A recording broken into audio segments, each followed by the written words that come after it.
3:40 a.m., May 22, 2026, two missiles leave Ukrainian airspace flying 30 meters above the ground, 90 seconds. That is all the time Russian air defense operators have to react. 90 seconds to find, track, lock, and destroy two weapons traveling at subsonic cruise speed through terrain-following flight profiles, specifically designed to exploit every dead zone, every valley, every ridgeline between the launch point and Sevastopol Bay. One missile gets killed in the air.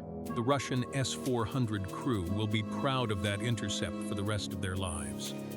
The second missile does not care about their pride. It strikes the Inkerman repair dock at 3:42 a.m., and the secondary explosion in the adjacent fuel storage structure sends a fireball visible from the Balaclava coast. The fire burns for 11 hours. By the time Ukrainian military intelligence publishes satellite imagery of the smoldering facility, at 9:30 that morning, the psychological damage to Black Sea Fleet Command is already done.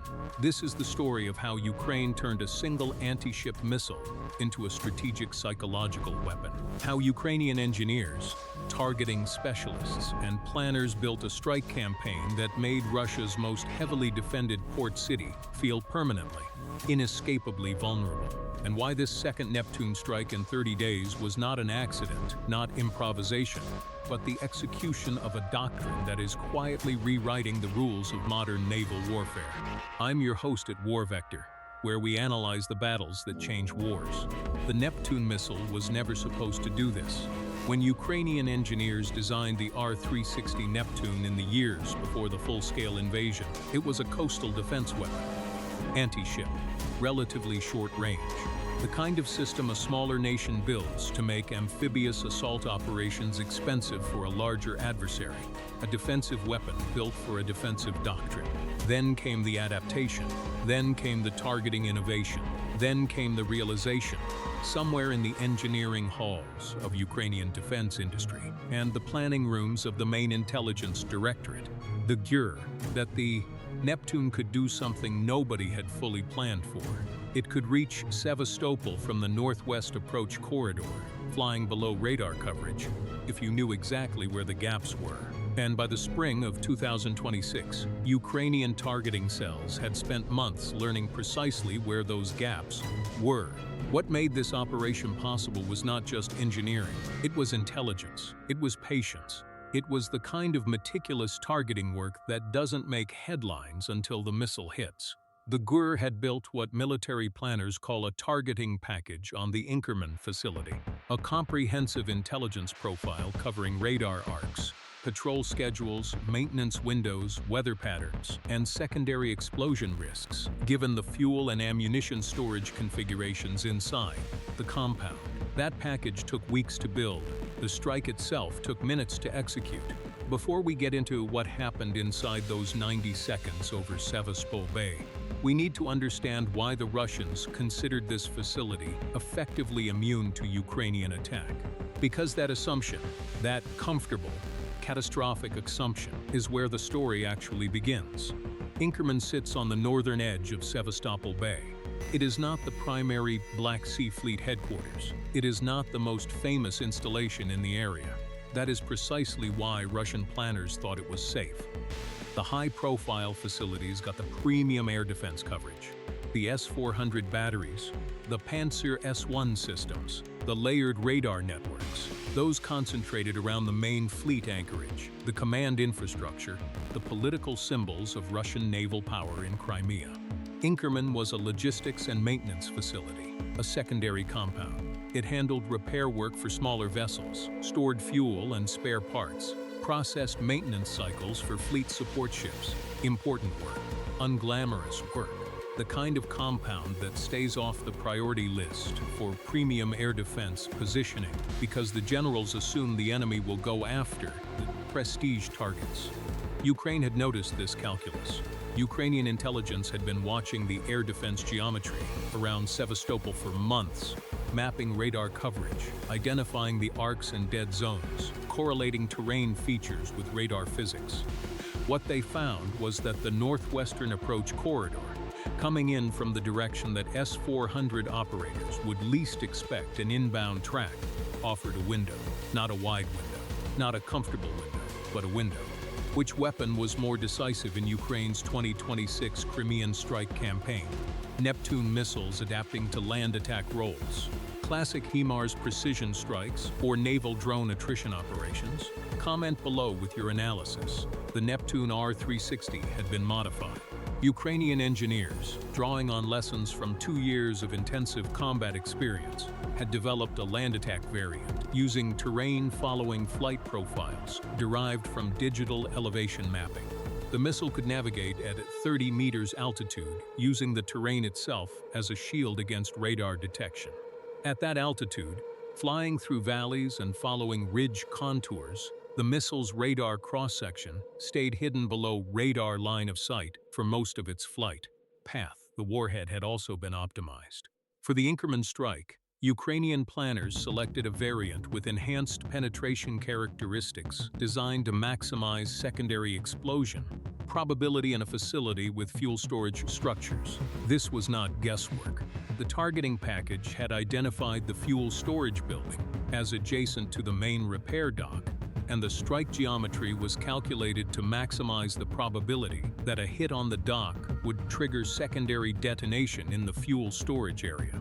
That kind of targeting precision, knowing not just where to hit but what angle to approach from, what detonation timing to use, what secondary effects to plan around, comes from months of intelligence work. One detail kept standing out in our analysis. The Ukrainian targeting cell had apparently modeled the expected fire behavior inside the Inkerman compound based on fuel load estimates derived from satellite imagery analysis of tanker truck movements to the facility over the preceding 60 days. They didn't just want to hit the building, they wanted 11 hours of fire.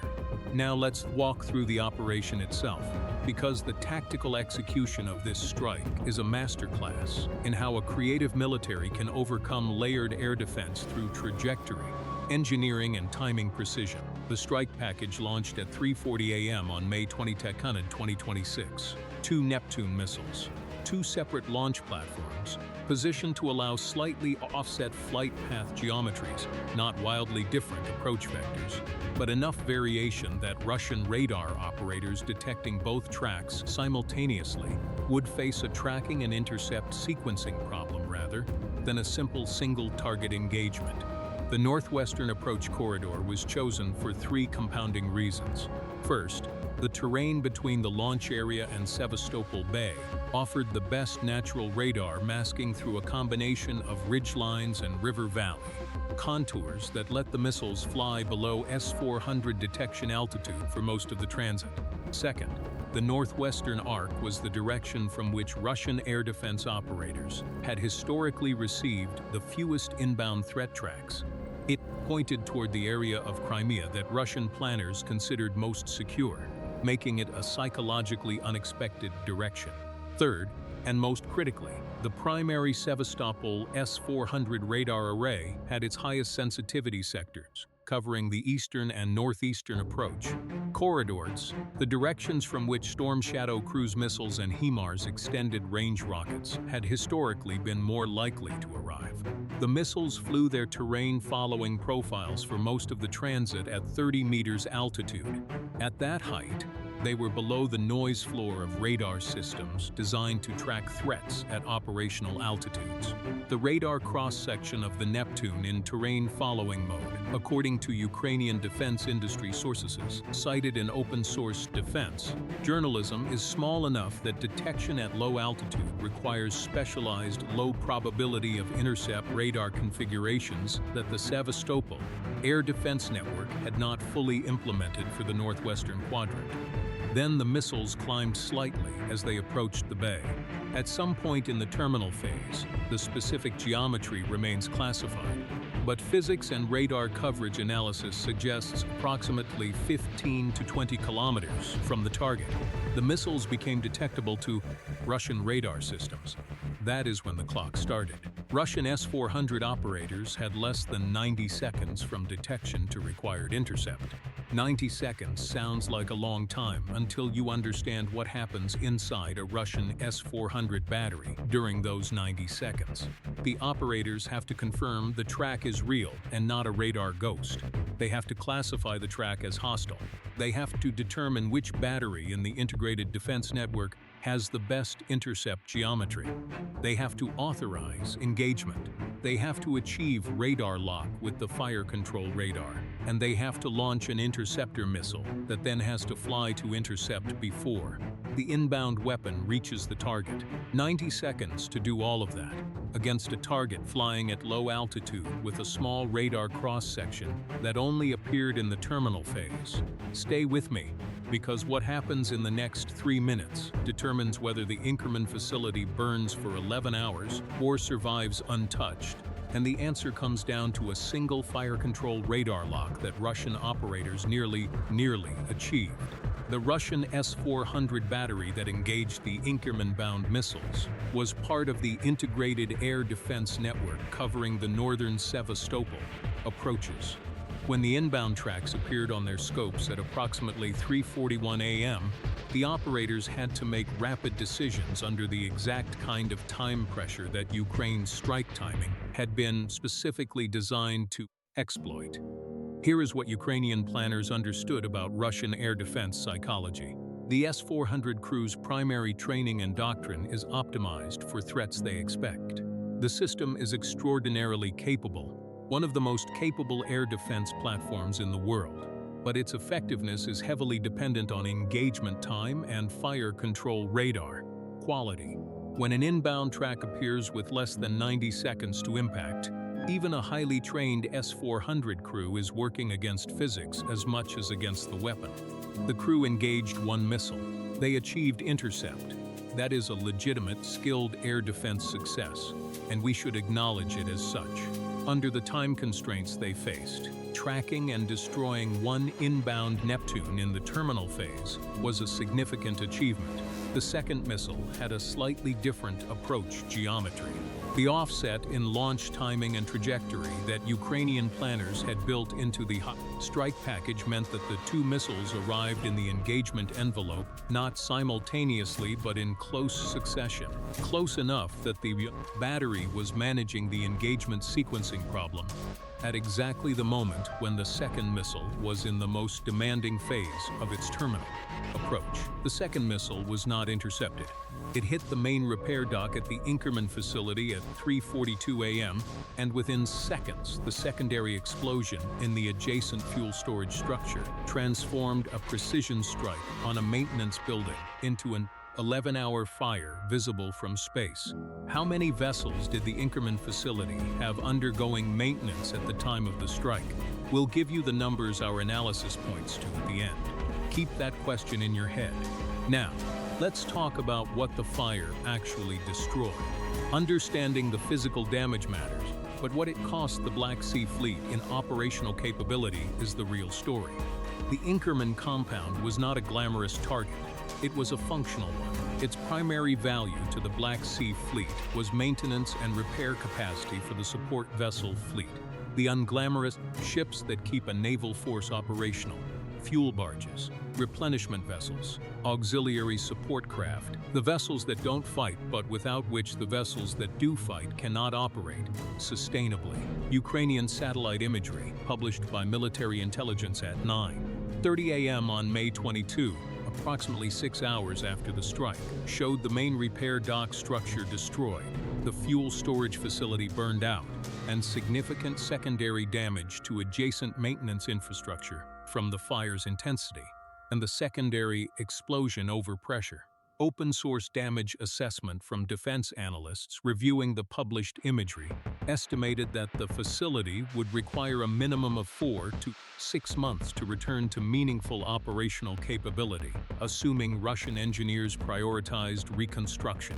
The fuel storage loss was particularly significant. Analysts estimated the destroyed storage represented a meaningful fraction of the Black Sea. Fleet's forward-positioned fuel reserve in the Sevastopol area. But the physical damage, significant as it was not the primary objective. This is the part that most tactical analysis gets wrong about Ukraine's 2026 Neptune campaign. The physical damage was real. The operational disruption was real. But Ukrainian military planners had designed this operation, and the one 30 days before it, as a signaling operation, a deliberate, calibrated, carefully timed message to Russian Black Sea Fleet Command. And the message was not, "We can destroy your facilities." The message was something far more psychologically destabilizing. The message was, "We can hit you whenever we want, wherever we want, and you cannot establish a predictable defense." Think about what that means for a military command structure. It is one thing to know your adversary can strike your forces. Every military planner accepts some level of vulnerability. What breaks command psychology is the combination of capability and unpredictability. The first Neptune strike on Sevastopol naval infrastructure in April 2026 was alarming. The second strike 30 days later, using a different approach corridor and a slightly different timing offset, was something worse. It demonstrated that Ukraine was not using a fixed playbook. Each strike would be tailored, adapted, and engineered to defeat whatever defensive lessons the Russians drew from the previous one. For Russian Black Sea Fleet Command, sitting in Sevastopol after the second strike, the tactical problem was essentially unsolvable within their resource constraints.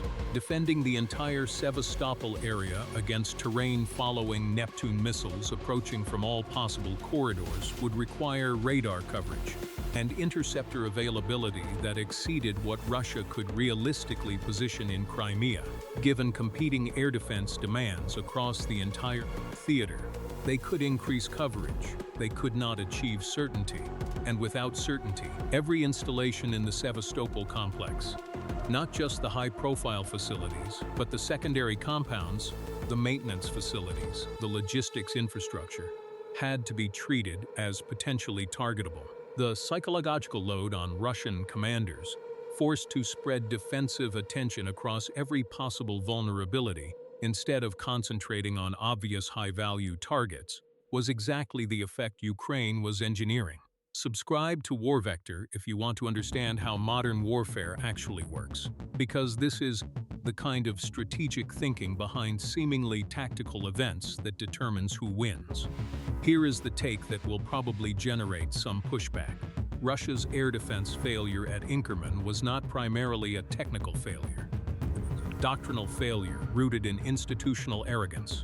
Russian S-400 doctrine in 2025 and 2026 remained optimized for the threat environment that Russian planners had designed the system to defeat. High-altitude aircraft, ballistic missiles, traditional cruise missiles approaching from expected directions. What Ukraine did with the Neptune adaptation was not create a missile that could physically defeat S-400 capabilities. It created an engagement scenario that exploited the gap between S-400 theoretical performance and real-world S-400 employment under time-compressed, psychologically unexpected conditions. That gap is not a Russian hardware problem. It is a planning problem, a doctrinal problem, an institutional inability to adapt air defense employment to adversary tactical innovation as fast as the adversary is innovating. And the real uncomfortable truth is that every air defense system in the world, operated by any military in the world, has some version of that gap. What makes Ukraine's Neptune campaign worth studying is not just what it achieved against Russia. It is what it teaches about the relationship between tactical innovation and institutional adaptation in modern warfare. The GUR's targeting cell had been building the intelligence picture for the Inkerman facility for weeks before the strike. Let's talk about what that work actually looked like. Because the intelligence preparation phase is as tactically interesting as the strike itself. Satellite imagery analysis was the foundation. Ukrainian intelligence, working with imagery from commercial satellite providers, had been monitoring the Inkerman compound through the winter and into the spring of 2026. They were tracking patterns, maintenance vessel arrivals and departures, fuel tanker truck movements, personnel activity, construction work, equipment storage positions, the kind of slow, patient, meticulous pattern analysis that turns a satellite image into a targeting package. That analysis produced the fuel load estimate that shaped the warhead and approach angle selection. Analysts counting tanker truck movements to the facility over 60 days, correlating truck sizes and estimated fuel capacities, built a probabilistic model of how much fuel was likely stored in the fuel storage structure on any given date. Not an exact number, you cannot get an exact number from truck counting, but a range, a confidence interval, enough to assess that a secondary explosion in the fuel storage was highly probable if the repair dock was struck with sufficient blast effect to initiate sympathetic detonation. That assessment was wrong in one key respect worth noting. The 11 hours of fire exceeded the pre-strike estimate. Ukrainian intelligence had projected a fire duration of 6 to 8 hours based on their fuel load estimate. The actual 11-hour burn suggests the fuel stores were larger than the satellite-based estimate indicated. The compound may have been resupplied more recently than the tracking data showed, or the estimate methodology underweighted some storage capacity. One detail that stuck with us during our analysis: the Ukrainian military intelligence decision to publish satellite imagery at exactly 6 hours after the strike was not random. The 6-hour window was chosen to maximize the period during which the fire was still visibly burning in daylight imagery. The strike happened at 3:42 a.m., so 6 hours later meant approximately 9:30 a.m., well into daylight with the fire still active and visible, and with satellite overflight timing that allowed rapid imagery acquisition and processing. The information operation was engineered with the same precision as the kinetic strike itself. Satellite imagery publication at 9:30 a.m. accomplished several objectives simultaneously. It documented the physical destruction for international audiences. It communicated to Russian command that Ukraine had precise targeting knowledge of the Inkerman compound. It demonstrated that Ukrainian military intelligence was capable of rapid battle damage assessment, a capability that signals overall intelligence, sophistication to any adversary analyzing the operation. And it created a media cycle that amplified the psychological impact on Russian Black Sea, fleet morale and public perception of Russian naval invulnerability in Crimea. If you believe that modern warfare is fought as much in the information environment as on the physical battlefield, type war vector in the comments. Because this operation is one of the clearest examples of integrated kinetic information warfare that the 2026 phase of this conflict has produced. Let's step back and place this operation in the broader context of Ukraine's 2025-2026 Black Sea strategy.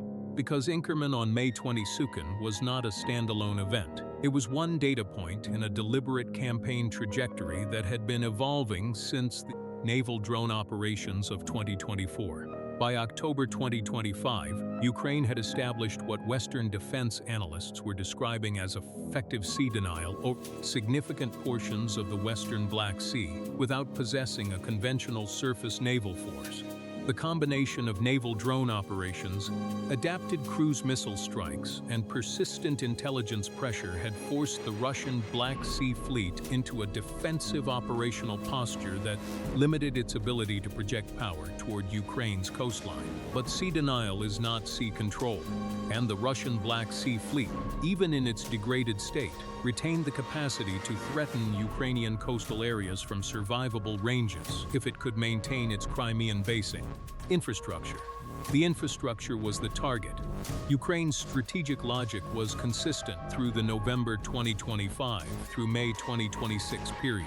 Degrade the logistics, maintenance, and basing capacity that sustains Russian naval operations in Crimea, and you degrade the naval threat even without directly engaging fleet vessels.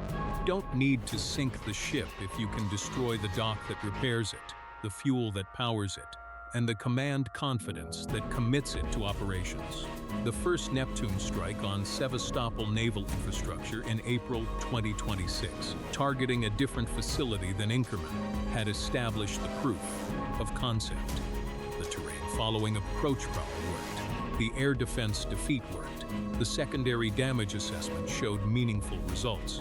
And the Russian response had been exactly what Ukrainian planners were hoping to observe: a hasty reinforcement of air defense coverage around the struck facility, drawing resources and attention to that specific compound while leaving the broader network geometry largely unchanged.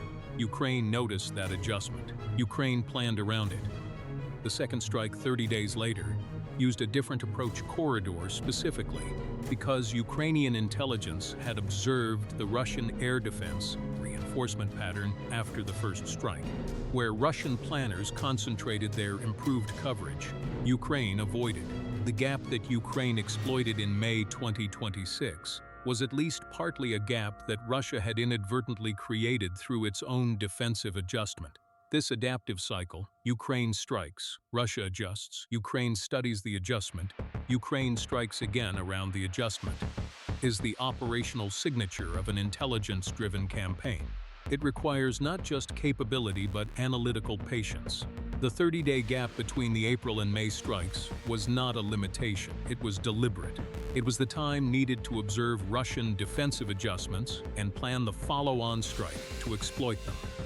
Here is our broader assessment of what this campaign tells us about the evolution of this conflict.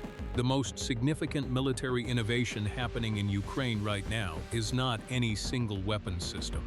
It is the integration of intelligence, targeting, adaptation, and information operations into a campaign tempo that consistently outpaces Russian institutional adjustment speed.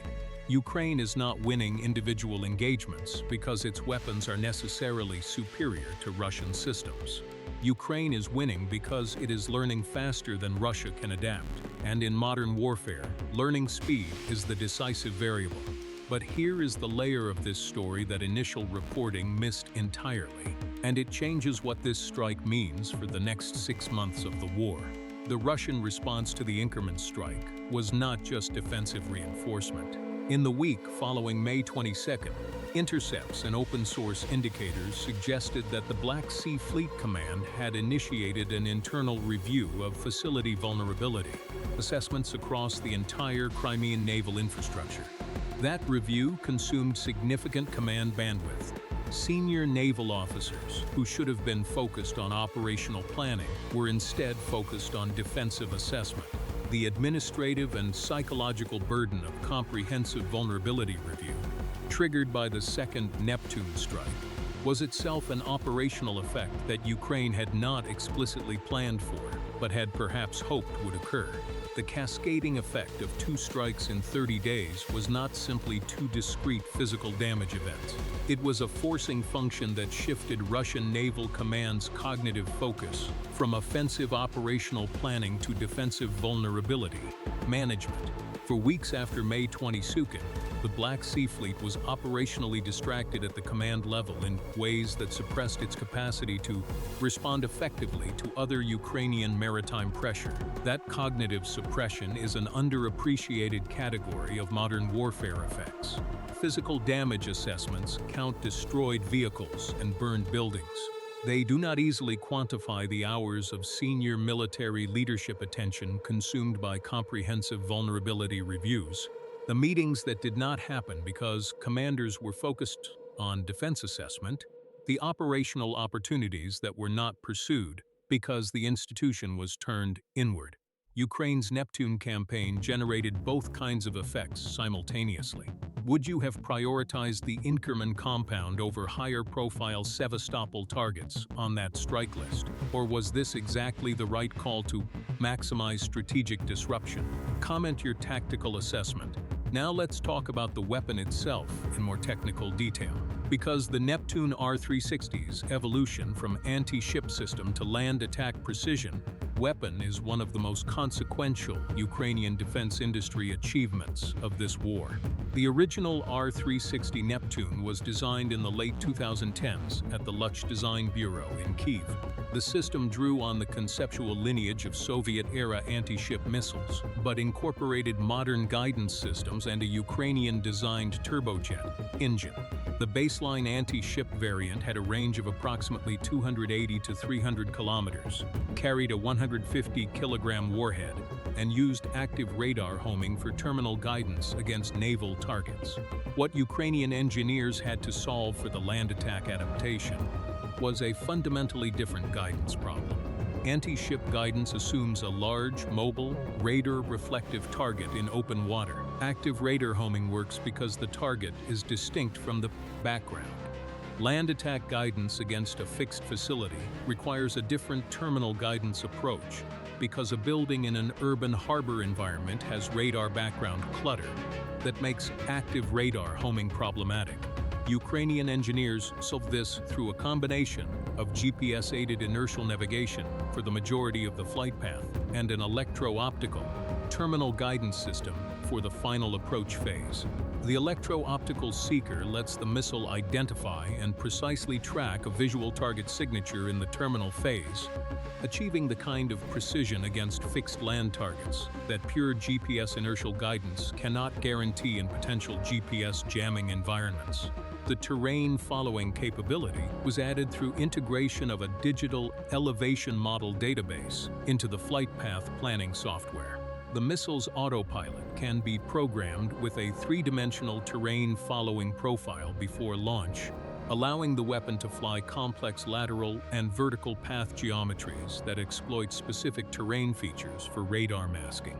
This is not autonomous terrain adaptation in flight. The terrain-following profile is pre-computed and loaded before launch, but the pre-computation can be done with high precision using high-resolution digital elevation data, and the result is a missile that can fly a very specific radar-masked route, engineered to exploit known gaps in a specific air defense network. This level of pre-mission planning integration, where the flight path is essentially a custom product of detailed intelligence analysis, means that every Neptune land attack strike is a bespoke operation. You cannot mass-produce these strikes without first mass-producing the intelligence and planning work that designs each flight profile.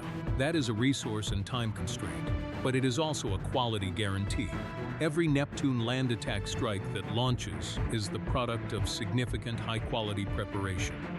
For the Inkerman strike, the flight path had been designed over weeks using radar coverage models derived from signals intelligence collection, satellite imagery of antenna positions and radar equipment, and mathematical modeling of S-400 detection geometry against low-altitude small cross-section targets. The result was a flight profile that spent the maximum possible percentage of its transit time below the radar detection floor, only entering the detection envelope in the terminal phase, where time constraints would create intercept difficulty. The obstacle that nearly derailed the operation, according to our analysis of available reporting, was the weather. The terrain-following flight profile at 30 meters altitude is acutely sensitive to weather conditions, particularly low-level turbulence and wind shear, which can affect autopilot performance and fuel consumption. In the days before May 22nd, weather monitoring indicated a potential issue with overnight low-level wind conditions in the planned approach corridor. Ukrainian planners had to make a decision: launch on May 22 with acceptable but not ideal weather conditions, or delay and accept the intelligence and deception security risks that come with a strike preparation extending beyond its planned execution window. The longer a strike preparation remains active, the greater the probability that some element of the operational security perimeter leaks aground. Crew member observed in the wrong place, a logistics movement that gets noticed, a signals intelligence indicator that tips Russian intelligence that something is being prepared. The decision was to launch. The weather assessment was that conditions, while suboptimal, were within the performance margins of the terrain following autopilot. That assessment proved correct. Both missiles completed their terrain-following profiles without flight path deviations significant enough to affect strike outcomes. But it was a judgment call made under uncertainty, the kind of operational decision that gets second-guessed only when it fails. 30 meters altitude, subsonic cruise speed, a small radar cross-section. The Neptune in terrain-following mode is not an invisible weapon. Nothing is invisible. But it is a weapon specifically engineered to be very difficult to detect with sufficient warning time to reliably intercept under real-world engagement conditions. Let's talk about those engagement conditions in more detail, because the S-400's performance on the night of May 22 is worth analyzing without either Russian triumphalism about the one intercept or Ukrainian triumphalism about the one hit. The S-400 Triumph is genuinely one of the most capable air defense systems currently deployed by any military in the world. Its maximum engagement range against air-breathing targets can exceed 400 kilometers for certain target categories. Its guidance and fire control systems are sophisticated. Its warhead lethality against targets it can engage is proven. There is nothing technically deficient about the S-400 as a hardware system. What the Inkerman engagement illustrates is that even a highly capable air defense system can be tactically defeated through the deliberate engineering of engagement conditions that compress decision time, complicate radar tracking, and exploit the geometry-dependent performance constraints that apply to all physical systems. The S-400 is not omnipotent. No system is. Its performance against a specific threat is a function of detection time, engagement geometry, fire control radar quality on that specific track, and the tactical circumstances of the specific engagement. Ukraine engineered those circumstances. That is the lesson. The most surprising part of this operation is not the successful strike itself. It is the precision of the information operation that followed it. The 6-hour timeline from strike to satellite imagery publication required a pre-planned intelligence coordination sequence, satellite tasking, requests, imagery processing pipelines, dissemination approvals that had been prepared before the strike launched. Ukraine was not scrambling to find imagery after the fact. They had pre-arranged the observation to publication pipeline as an integral part of the operation. That level of information operation integration into pre-mission planning reflects a degree of military intelligence coordination sophistication that is often underestimated in external assessments of Ukrainian military capability. It is also a direct product of the institutional learning that has occurred in Ukrainian military and intelligence structures over the course of the full-scale war. The GER and the Ukrainian armed forces have had to become extraordinarily good at coordinating kinetic operations and information operations because information effects have consistently proven to be a significant force multiplier for a military operating against an adversary with greater mass. When you cannot match the enemy in weight of metal, you compensate with speed of information, precision of effect, and quality of strategic communication. Ukraine has learned this lesson. It is now applying it at the operational level with a consistency that was not fully visible in the earlier phases of the war. What NATO would have done differently in this scenario is worth considering analytically. Comment your assessment of how a NATO standard integrated strike operation would have differed from what Ukraine executed. A NATO standard integrated strike on Sevastopol naval infrastructure in 2026 would likely have involved a larger strike package, more missiles, more platforms, more simultaneous engagement axes designed to overwhelm the integrated air defense network rather than thread through its gaps. The resources required for that approach are simply not available to Ukraine. Ukraine cannot overwhelm Russian air defense through mass. Ukraine has to outmaneuver it through precision. What Ukraine has developed is a fundamentally different strike doctrine for the resource-constrained environment. Instead of mass, precision. Instead of simultaneous saturation, sequential exploitation. Instead of overwhelming all defenses simultaneously, studying each defense configuration specifically, and designing each strike to defeat that specific configuration. It is arguably a more intellectually demanding approach than the resource-intensive NATO mass saturation model. It requires higher intelligence quality, more careful strike planning, deeper target-specific analysis, and faster adaptation cycles. But it produces results against air defense networks that a mass saturation approach would require 50 times the resources to equal. This is what we mean when we say Ukraine doesn't just use weapons. Ukraine invents new ways to fight. The legacy of the Neptune adaptation program will extend well beyond the specific strikes against Sevastopol naval infrastructure. Ukrainian defense industries demonstrated ability to adapt an anti-ship missile into a precision land attack system using terrain-following profiles. And electro-optical terminal guidance is a proof of concept for a broader engineering philosophy. It demonstrates that a mid-tier defense industrial base, given clear operational requirements driven by real combat learning, can produce credible precision weapons effects without requiring access to the highest-end Western technology.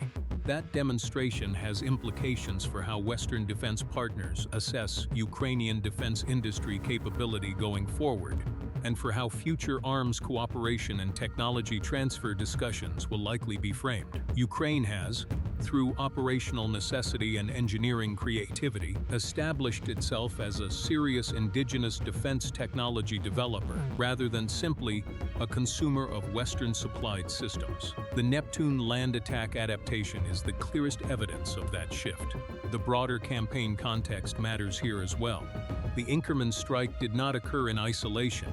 It occurred within an operational environment in which Ukrainian pressure on Russian Crimean logistics was already producing measurable effects on the Black Sea Fleet's operational capacity. The combination of naval drone pressure on shipping lanes, Neptune strikes on infrastructure, and persistent HIMARS targeting of road and rail nodes supporting Crimean logistics had created a cumulative stress Russian planes that was beginning to show in observable indicators by May 2026. By the time the Inkerman facility was burning on May 22nd, the Black Sea Fleet was already operating under significant logistics strain. The fuel storage loss at Inkerman was not a minor additional burden on a healthy logistics system. It fell on a logistics system that was already running lean, already substituting and compensating for previous losses.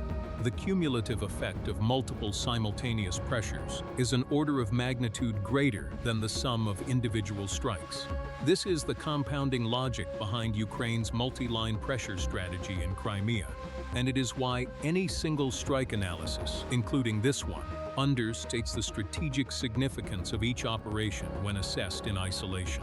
The engagement we're analyzing today was the 33rd significant strike on Russian Crimean military infrastructure recorded by Ukrainian and open-source defense tracking between October 2025 and May 22, 2026. Each of those strikes imposed its own direct physical damage cost, but the aggregate effect of 33 strikes in 7 months, the cumulative toll on Russian logistics capacity, command attention, maintenance capability, personnel morale, and institutional confidence in their own defensive invulnerability is the real strategic metric. A ship undergoing repairs in the Inkerman facility at the time of the strike faces not just the specific damage from that strike, but the compound effect of interrupted maintenance timelines, rerouted logistics, reduced fuel availability, and command attention diverted to damage assessment and defensive review. Its return to operational status is delayed not by one factor but by many interlocking factors, each the product of a different Ukrainian strike or operation. That interlocking complexity is strategically deliberate, and it represents a level of campaign design sophistication that deserves more recognition than it typically receives in Western media coverage, which tends to focus on individual dramatic events rather than the cumulative campaign logic connecting them. Real tactics, real consequences, war vector, In the hours after the Inkerman strike, as the facility burned and satellite imagery was being processed for publication, intercepted Russian military communications, fragments of which were later referenced in Ukrainian intelligence reporting, indicated significant distress at the Black Sea Fleet command level. Russian commanders were not calmly managing the aftermath. They were urgently trying to understand what had happened, how it had happened, and whether additional strikes were incoming that night. That reactive, defensive command posture, senior officers focused on what might be coming next rather than on executing their own operational plans, is one of the most valuable intangible effects of Ukraine's strike campaign. When your adversary's command structure is in reactive mode, it is not generating offensive pressure. Reducing offensive pressure without direct force-on-force engagement is one of the most efficient applications of military resources imaginable. Ukraine spent 2 Neptune missiles and weeks of intelligence preparation to put the Black Sea Fleet command into reactive mode for an extended period. The return on that investment, measured in terms of Russian offensive operational tempo suppression, is almost certainly orders of magnitude greater than the direct physical destruction the strike produced. This is modern warfare at its most strategically sophisticated, and it is being conducted by a military that has learned more about precision effects, information integration, and adaptive campaign design in 3 years of full-scale war than most military establishments learn in a decade of peacetime study. Now we come back to the question we posed earlier.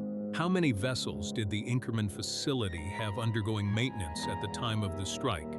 Based on satellite imagery analysis from the weeks preceding the strike, open-source defense tracking of Black Sea Fleet vessel movements, and the damage indicators visible in the post-strike imagery published by Ukrainian intelligence, the assessment points to approximately 3 to 5 support vessels at various stages of maintenance cycle inside the Inkerman compound at the time of the strike. The primary repair dock was active. The specific vessels have not been publicly identified, and Ukrainian military intelligence has not published vessel-specific damage assessments. But the facility's maintenance throughput data and the pre-strike imagery indicators support an estimate of between 3 and 5 vessels affected by the strike and resulting fire, some by direct blast and fire damage, others by secondary fire damage, and the disruption to ongoing maintenance work that will require reassessment and restart once the facility is eventually rebuilt. The answer, to be precise, approximately 3 to 5 vessels in the range we would frame as option B, between the minimum and maximum ends of the observable evidence. The uncertainty is inherent in classifying some damage as total loss versus repairable under field conditions. Now, the questions this operation leaves open, and that should drive analysis going forward.